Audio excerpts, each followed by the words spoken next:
Isn't it strange that the very stars, burning for billions of years, do not ask for applause? The ocean, roaring against the cliffs, never seeks approval. And yet you, born of the same mystery, have been taught to beg for permission to exist. From the moment we are small, the world whispers in our ear, "Be good, and you'll be loved. Be clever, and you'll be praised. Be beautiful, and you'll be admired." And so, without even realizing it, we begin to carry a little mirror inside ourselves. A mirror that never reflects our own face, but always waits for someone else's glance. Every smile we chase, every nod of approval, becomes a kind of currency. We spend our lives like merchants in a marketplace of validation, bargaining for worth. And yet, have you noticed? The price is never stable. One moment you are enough in someone's eyes, and the next, you are lacking. A compliment lifts you, and a criticism buries you. It is like building a house on the waves. Whatever is erected in the morning is washed away by evening tide. But you see, the problem is not that people change their minds about you. The problem is that you think their minds matter more than your being. You have confused reflections for reality. You have mistaken the shadow on the wall for the light itself. Consider the tree outside your window. It does not grow tall because someone claps for it. It does not blossom in spring because the other trees approve. The tree grows because the energy of the earth surges through it, because the rain nourishes it, because sunlight falls without condition. And yet you, who are no less natural, no less a child of the cosmos, demand a stamp of validation for every step you take. Isn't it curious? You do not ask permission to breathe. The air rushes in, rushes out, without your effort. The heart beats, not because someone nods their head, but because life itself insists upon continuing. And yet, when it comes to speaking your truth, to standing in your own skin, suddenly you feel the need for a witness, for applause, for someone to say, "Yes, you may be yourself." This is the great illusion, that your value is something given from outside, rather than flowing naturally from within. It is as though the ocean asked the shoreline, "Am I truly water?" Or the stars asked the night, "Am I truly shining?" What madness? For their very being is proof enough. And so is yours. But because we have been trained in this theater of approval, we act our lives instead of living them. We play characters that we think will be liked, respected, admired. And the tragedy is, many of us die, never having met the person behind the mask. We drown in applause, and never once hear the silence of our own authentic song. If you listen carefully, you will hear that every attempt at validation carries a hidden confession. I do not trust that I already am. And in that confession lies the seed of suffering. For the moment you chase approval, you declare yourself incomplete. You declare yourself needy, fragile, uncertain. But the truth is, you were complete before the world told you otherwise. The illusion of validation is powerful because it seems to promise safety. If enough people approve, perhaps you won't be abandoned. If enough people admire, perhaps you won't be forgotten. But approval is not safety. It is a leash. It keeps you tethered to the ever-changing moods of others, never free to walk your own path. The liberation comes when you see through the trick. When you realize that approval is a shadow game, you can drop the mirror you've been carrying. You can walk without checking how you appear in the eyes of strangers. And then, paradoxically, you become most radiant. For the soul that does not beg for applause shines more brightly than all the performances in the world. So, my friend, See the illusion for what it is. A dream you no longer need to dream. Life has already validated you in the only way that matters. It has breathed you into existence. And that is enough. You did not stumble into existence by mistake, as if some cosmic bureaucrat misfiled your soul and dropped you here by accident. No, you are as deliberate as the sunrise, as essential as the tide.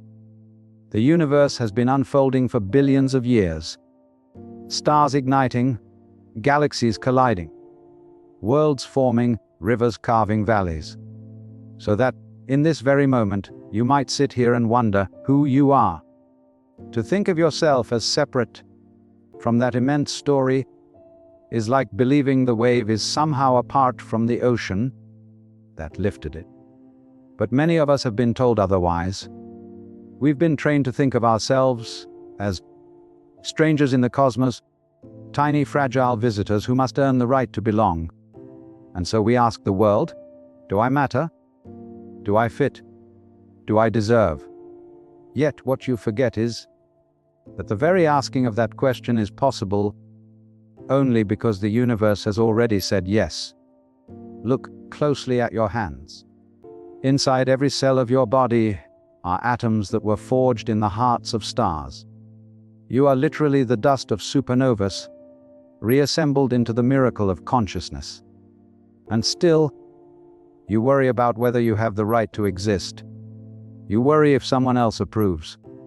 My dear, you are made of explosions older than time itself. You carry in your veins the echo of creation. To question your worth is like the sun asking permission to rise. Think of how life unfolds without effort. Seeds split the earth and reach for the light without doubting themselves. Birds do not rehearse their songs. They open their throats and sing. Rivers do not hesitate on their journey to the sea. They do not ask the mountains, "Am I flowing correctly?" They simply flow because that is their nature. And so it is with you.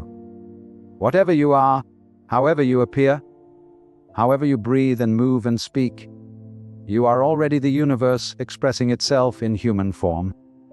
When you feel small, recall that the galaxy is not outside you, but within you.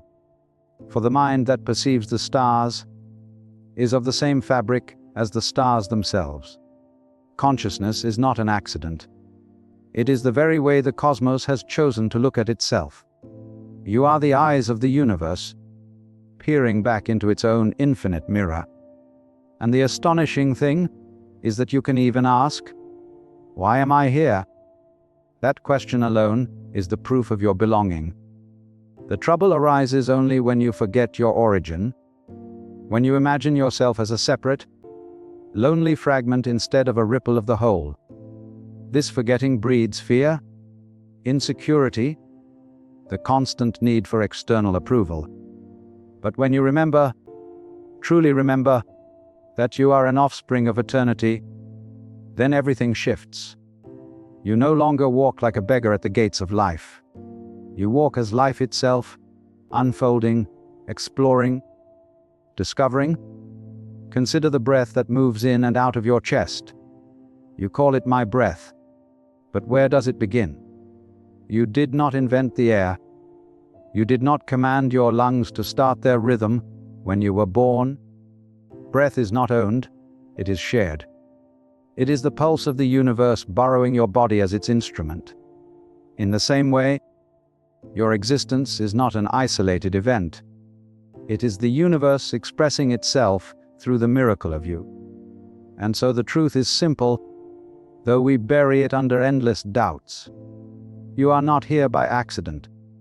You are here because the cosmos wanted to play, to taste, to dream through the form of your being. To ask whether you belong is like a flame asking whether it has the right to burn. The answer has already been given. You are here because the whole of existence willed it so. You are not apart from the source. You are its living proof. One of the greatest games the mind plays with itself is comparison. From the earliest days, we are taught to measure. This child runs faster than that one. This student is smarter than the rest. This face is more beautiful. This life more successful. And so we grow up weaving a net of measurements, and before long, we are trapped inside it. We look at another and say, "They are ahead, I am behind. They are greater, I am lesser." But have you noticed that no matter where you place yourself on this imagined ladder, you never arrive? Because ladders, after all, are endless when they lean against the sky. Comparison is not merely cruel, it is absurd. It asks the rose to compete with the lily, the mountain to outshine the ocean. But life does not operate by such rules. No two snowflakes are asked to be identical.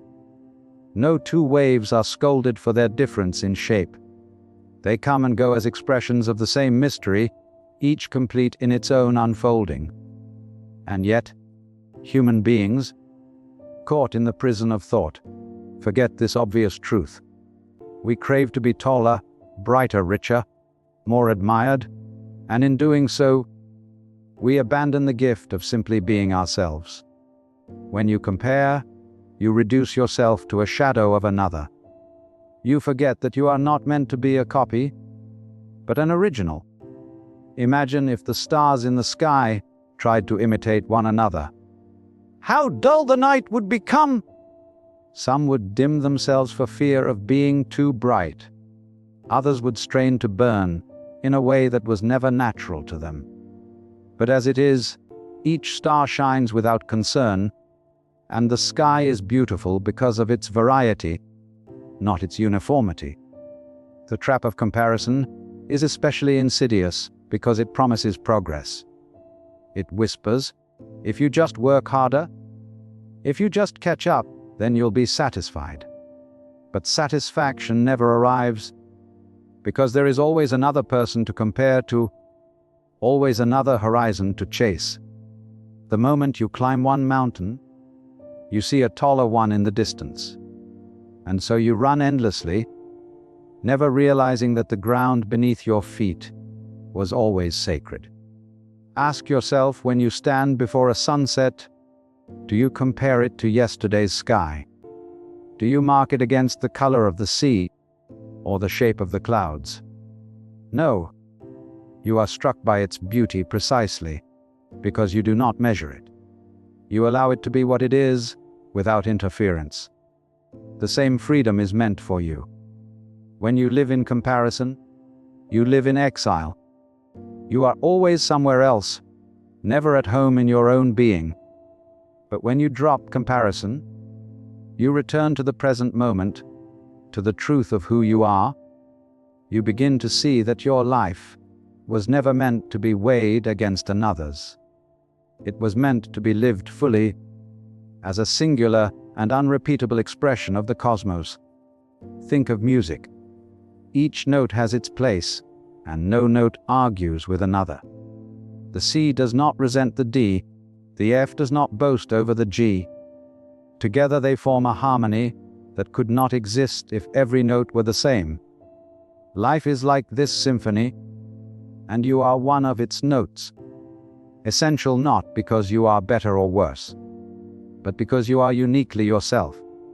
The tragedy of comparison is that it blinds you to your own song. You are so busy trying to match another's rhythm that you never hear the melody that was meant to flow through you. But the moment you see through the illusion, you are free. Free to dance as your body wants to dance, free to speak as your heart wishes to speak, free to be as existence itself intended you to be. And in that freedom, you discover a quiet joy, the joy of no longer needing to compete, but simply to shine. Close your eyes for a moment and notice what happens. Thoughts arrive like restless travelers, one bringing memories of the past, another carrying worries about the future, another whispering judgments about who you are or who you should be. They jostle and chatter, a parade of voices crossing the stage of your mind. And yet, behind them all, something is watching. untouched, unmoved. This presence does not shout. It does not argue with the thoughts, does not demand they leave, does not cling to them when they come. It is simply there, like the still sky that allows clouds to drift across it, never becoming the clouds, never disturbed by their shape. That presence is what you truly are. Not the stories, not the judgments, not the rising and falling emotions, but the open awareness in which all of it appears. But we have forgotten this. We believe we are the noise instead of the silence that holds it. We believe we are the passing weather rather than the vast sky. And because of this, we suffer. We cling to every praise as though it makes us real, and we flinch at every criticism as though it erases us. But who is it that notices the praise? Who is it that hears the criticism? Who is it that watches the whole dance of approval and rejection without being touched? If you sit quietly and look deeply, you will sense it, the witness, always present, always still. It is not concerned with your achievements or failures. It does not measure your worth, for it knows nothing of measurement. It does not approve or disapprove. It simply sees. And in its seeing, there is a profound freedom. The trouble is, we are addicted to noise. We confuse identity with thought, self with story. We imagine that without the endless commentary in our heads, we would cease to exist. But try, for just a moment, to let the thoughts drift without clinging. Notice that even when no thought arises, you do not disappear. Something remains, calm, aware, alive. That something has been with you from the moment you first drew breath, and it will be there until your last. Think of a mirror. It reflects faces, landscapes, storms, and sunshine. Yet the mirror itself is never stained by what it reflects. In the same way, the witness within you reflects the entire movement of life. Joy, sorrow, anger, delight, but remains untouched. The mistake we make is to identify with the reflection instead of the mirror. We become lost in the ever-changing images, forgetting the quiet clarity that allows them to appear. When you remember the witness, everything softens. The tight grip of fear loosens, the hunger for validation fades. You no longer need to chase approval, for the one who chases is only a bundle of thoughts. The witness does not chase. It simply is. And in that simple being lies the peace we have sought in all the wrong places. You are not the actor struggling for applause. You are the stage on which the play unfolds. You are not the wave rising and crashing. You are the ocean holding every wave. You are not the fleeting thoughts of self-doubt, nor the borrowed judgments of others. You are the silence that notices them come and go. This witness is not something you must earn, not a skill you must develop, not a reward you must chase.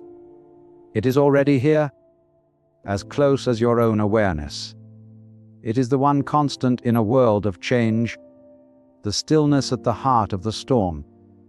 And when you rest in it, you will see. You have never needed approval. For the one who needed, it was only ever a dream.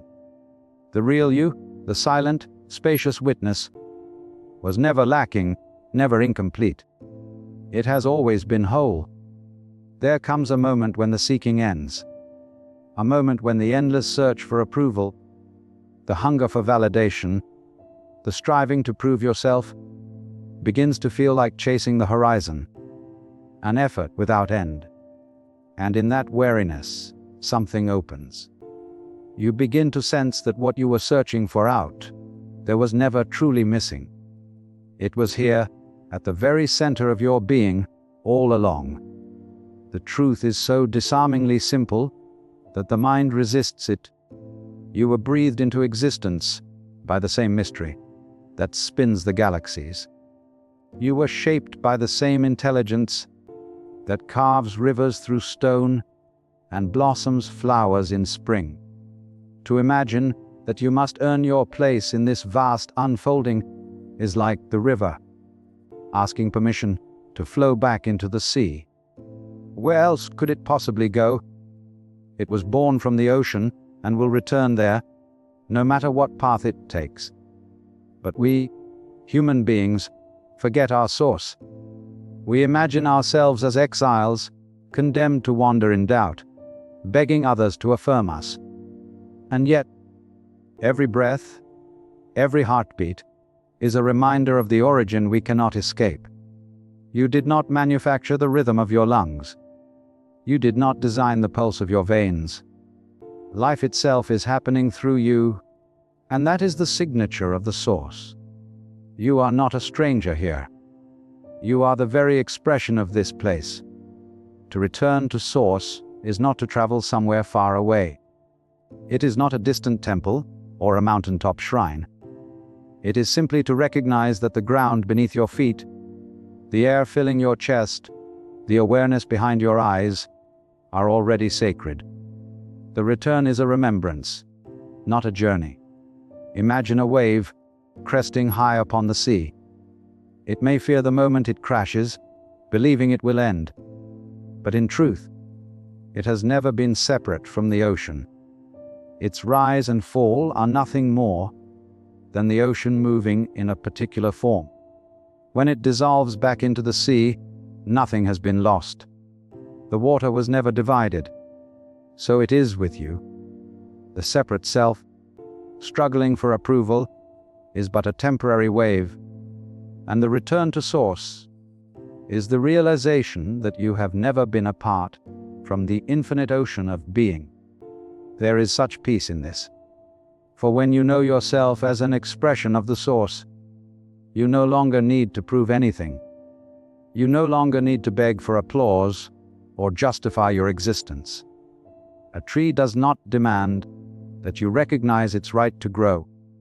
A bird does not request permission to sing at dawn. They do what they are, effortlessly. And in the same way, you are free to simply be. The mind will resist this simplicity, of course. It thrives on striving, on tasks, on goals. It will say, surely there must be something more, some higher proof, some ultimate approval to be gained. But listen closely. The source does not require your striving. It is not waiting to be impressed. It has already poured itself into you, already taken shape as your life. Your very existence is the approval you have been seeking. To return to source is to rest in that knowing, to breathe without the burden of comparison, to walk without the weight of judgment, to speak without fear of rejection. It is to recognize that you are a child of the infinite, a note in an eternal song, a flame lit directly from the fire of creation. And so, let go. Let go of the chase, let go of the masks, let go of the endless measuring. Fall back into the current that has always carried you. For the universe has already whispered its verdict in the simple fact of your being. You belong. You always have. You always will. So walk gently, without the burden of begging. For the universe did not create you to be a servant of opinions, but to be a free expression of its own timeless wonder.